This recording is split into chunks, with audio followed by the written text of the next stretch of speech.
আর্জেন্টিনার বিপক্ষে শক্তিশালী স্কোয়াড ঘোষণা করেছে বাংলাদেশ। ফাহমিদুল ইসলাম, জায়ান আহমেদ, কিউবা মিচেলদের মতো প্রবাস থেকে আসা তারকাদের রাখা হয়েছে স্কোয়াডে।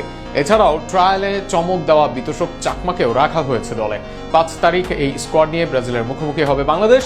এরপর 8 তারিখ আর্জেন্টিনার বিপক্ষেও এই স্কোয়াড নিয়ে মাঠে নামবে টাইগাররা। বাংলাদেশের জাতীয় স্টেডিয়ামে মাঠে গড়াতে যাচ্ছে এই ম্যাচগুলো। স্কোয়াড নিয়ে আরও বিস্তারিত থাকছে প্রতিবেদন। এএফবি ল্যাতিন বাংলা সুপার কাপকে সামনে রেখে 30 সদস্যের শক্তিশালী স্কোয়াড ঘোষণা করেছে বাংলাদেশ। কিউবা মিচেল ও ফাহমিদুল ইসলামকে কেন্দ্র করেই গড়া হয়েছে দলটির মূল কাঠামো। তাদের সঙ্গে রয়েছেন জায়ান আহমেদ, আলিফ রহমান, তাসিন শিহাব, চন্দ্র সাহা, আজম খান, ইকরামুল ইসলাম, ইহসান হাবিব, সাব্বির ইসলাম, নাসরুল্লাহ শেখ, তারেক হোসেন, মোহাম্মদ রাজ, মাসুদ রানা। এছাড়াও প্রাথমিক এই স্কোয়াডে আছেন মোহাম্মদ আরিফ, আকাশ আহমেদ, আশিক, বাইজিদ বুস্তামি, নাজমুল হুদা, তাসান খা, মোহাম্মদ মানিক, মোহাম্মদ হেদায়তুল্লাহ, মোহাম্মদ অপুর রহমান, রিফাত কাজী, আরহাম ইসলাম।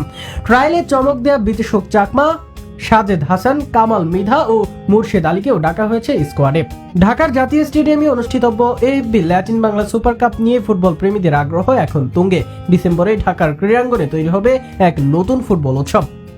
লাতিন পরাশক্তি ব্রাজিল ও আর্জেন্টিনার সঙ্গে বাংলাদেশকে নিয়ে এই ত্রিদেশীয় আয়োজন করছে এএফবি বক্সিং প্রমোশন ইন্টারন্যাশনাল।